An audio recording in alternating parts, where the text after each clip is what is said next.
Pada episode sebelumnya dikisahkan tentang usaha Naofumi dan Raptalia untuk mendapatkan baju khusus untuk Viro. Mereka harus mencari batu sihir dengan melawan Nue, monster penunggu batu sihir tersebut. Setelah mendapatkan batu sihir, Viro harus segera menenunnya menjadi sebuah benang, dan kemudian sang penjahit membuatkannya baju spesial yang khusus untuk Viro sendiri. Sebelum memasuki isi cerita, seperti biasa, buat kalian yang baru saja datang, silahkan untuk subscribe channel ini dan jangan lupa untuk menyalakan notifikasinya, supaya kalian tidak ketinggalan info terupdate dari kami. Baiklah teman-teman, inilah Tate no Yusa episode 7.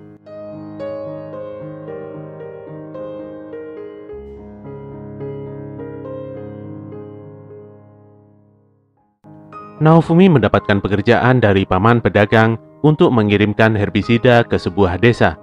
Herbisida ini nantinya akan digunakan untuk membasmi tanaman-tanaman liar di sana. Dalam perjalanannya, Naofumi, Raptalia, dan Viro dikejutkan dengan begitu parahnya rambatan dari tanaman tersebut. Mereka bertiga pun telah tiba di desa, namun tempat itu hampir sepenuhnya dipenuhi oleh tanaman rambat. Berbagai upaya dilakukan untuk mengendalikan pertumbuhan tanaman tersebut, termasuk dengan membakar tanaman. Tapi sepertinya hal itu tidaklah berhasil. Ada pula para petualang yang mencoba mengalahkan tanaman monster tersebut. Tapi selain tidak berhasil, mereka juga terpapar penyakit dari tanaman ini. Melihat Viro bisa berbicara, para penduduk desa menganggap Naofumi sebagai sang penyelamat suci. Mereka juga mulai berharap kalau Naofumi bisa membantu untuk menghentikan musibah ini. Wabah ini sangatlah mengerikan. Tanaman ini menyerap energi kehidupan para penduduk. Naofumi tidak berani berjanji, namun dia mulai berusaha dengan memeriksa salah seorang pasien. Hebatnya, ramuan dan teknik pengobatan Naofumi bisa menyembuhkan para pasien. Naofumi tidak ingin ikut campur terlalu dalam pada masalah desa ini. Setelah dapat bayaran, dia berencana akan segera pergi. Kepala desa pun mulai bercerita tentang apa yang sebenarnya terjadi. Dikisahkan pada saat terjadi bencana kelaparan di desa ini, pahlawan tombak datang dan mengakhiri bencana tersebut dengan memberikan sebuah benih ajaib yang berasal dari reruntuhan kuno.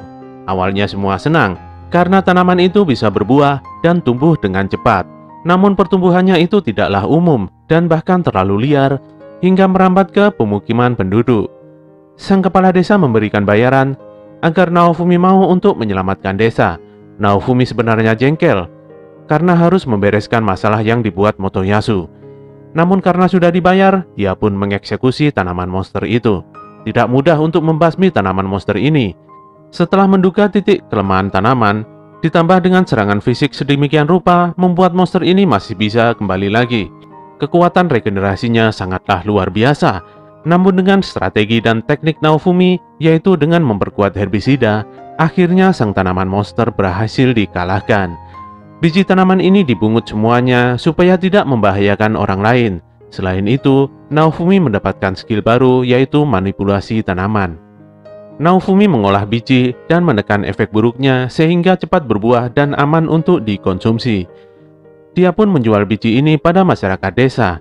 Sayangnya, para penduduk desa sudah tidak mampu membayarnya, sehingga dia membawanya ke paman pedagang untuk dijual. Sang paman pedagang memberikan satu pekerjaan lagi untuk Naofumi, yaitu mengirimkan barang ke sebuah desa sumber air panas. Setelah menuntaskan tugasnya, mereka memutuskan untuk bermalam di desa tersebut. Di desa ini, Raptalia dan Viro saling bersaing untuk mendapatkan perhatian Naofumi. Raptalia mengincar permata latium, yang bila dibuat jimat cinta akan memiliki efek luar biasa. Sementara Viro mengincar telur burung Kakocho untuk diberikan kepada Naofumi supaya bisa menjadi pasangannya. Dalam persaingan ini, Viro dan Raptalia terjatuh pada tubuh seekor babi hutan. Mereka pun diserang sang babi, tapi untungnya masih bisa menyelamatkan diri. Paginya mereka telah sampai di sarang burung Kakocho. Saat akan mengambil permata dan telurnya, sang burung berteriak dan tiba-tiba muncullah babi semalam. Sang babi langsung saja menyerang sekaligus menghancurkan sarang burung Kakocho dan tentu saja melemparkan permata dan menghancurkan telur. Pupus sudah semua harapan mereka berdua untuk menyenangkan Naofumi. Mereka pun marah dan membunuh si babi hutan. Sungguh kasihan sekali, makanya jangan buat masalah dong, hehe. Sekembalinya ke desa, mereka dihentikan warga yang ingin membeli babi tersebut. Babi ini berjenis Silver Razorback, babi yang sangat langka dan dipakai untuk persembahan ritual desa.